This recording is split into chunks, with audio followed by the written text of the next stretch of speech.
Hello, my name is Galaviz-Clay, and I'm broadcasting live from the University of Minnesota Twin Cities campus, straight from Dinnikin, and I have something very important to share with all you who are tuning into this Fox 9 broadcast.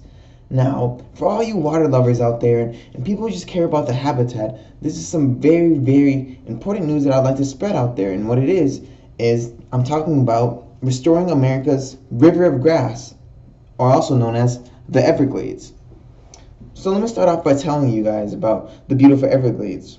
So the Everglades became a national park in December of 1947 to protect the freshwater and islands of Florida Bay, along with its mangroves, pine and cypress woods, coastal prairie, and marshland. It is located in Homestead, Florida, and is due east of the Mississippi River. It consists of 1.5 million acres of wetland, which is twice the size of New Jersey. It is visited by over 1 million people per year all over the world, and that's just the average. The Everglades is considered as one of the largest subtropical wilderness in the United States. Not only is the Everglades recognized nationally, but internationally as well. It is an international treasure that is endorsed by the International Biosphere Reserve, a World Heritage Site, and a wetland of international importance. It is remarkable for its unique and exotic habitats, and also for housing a vast abundance of common and rare animal and plant species. Now, the reason why I'm talking to you guys about this today is because there's something that's happening to Everglades that is just not supposed to be, and it's very, very vital that we talk about it. And what that is, well, the beauty of the Everglades only lasted for a few decades after a few years of flourishment, but the ecosystem faced its enemy, post-industrialization. Although it is protected by the federal government, its magnificent and mighty ecosystem was slowly being diminished due to the increase of agribusiness and the upstream constructive work. Lands that were part of the Everglades were being used to cultivate and expand croplands. The trees were mowed down, the water were contaminated with runoffs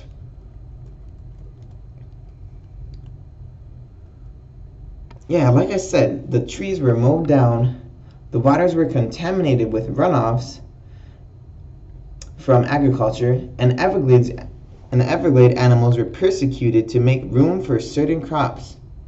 For example, one of the Everglades terrain that was rich in growing sugarcane was roamed by the Florida panther. Thus, in order for the industrial companies to utilize the land, the big cats were hunted down. By 1995, about 25 Florida panthers were left. The upstream development had blocked up the wetland's natural drainage system, a basin that stretched from Orlando to Florida. The water flow of the Everglades had shrunken and problems arose. The vegetation failed to grow due to the lack of summer floods. The animals' reproductive cycles were unable to mate successfully due to seasonal floodings, and the dry wetland fueled widespread fires. There was usually freshwater pushing seawater back into Florida Bay, but due to the reduced flow, the salty sea water managed to invade the Everglades, with high levels of phosphorus and mercury being detected from agriculture and runoffs and influx of seawater. The water quality was degraded. Water management agencies were trying to resolve the problem, which resulted in an expensive, lengthy battle between the state and federal courts. The question of who should be responsible to manage the water quality, who should pay for it, and who was the main cause of the dilemma were being asked. The increased amount of seawater also contributed to the inland growth of coastal mangroves. The excess growth destroyed habitats that were home to the local wildlife. About 71 animals were and are still facing endangerment due to the lack of natural habitat and resources.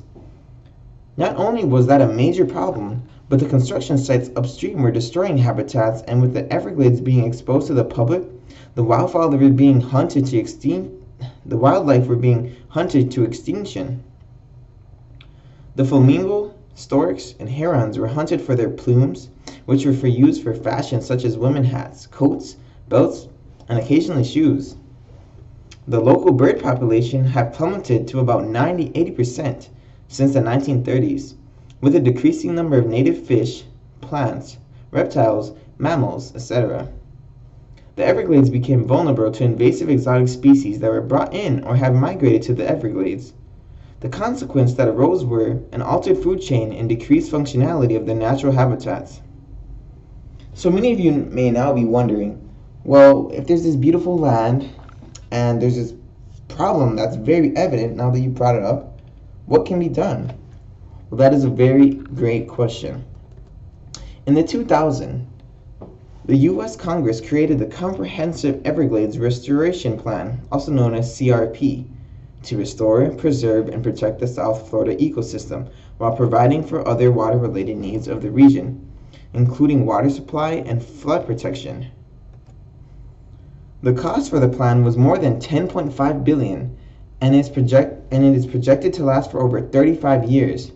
It's one of the most expensive and largest restoration projects to ever be done in the United States. After that initiative took place, multiple action plans were taken by multiple sources to prolong the longevity of the luscious Everglades National Park.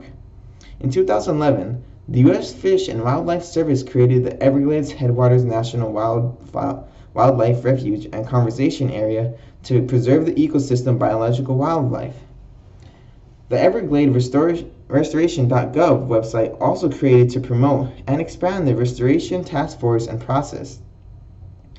It reaches out to schools and community centers around the Florida area and beyond to help sightings of exotic animals, remove invasive plants and animals, clean up around the Everglades Park, and much more.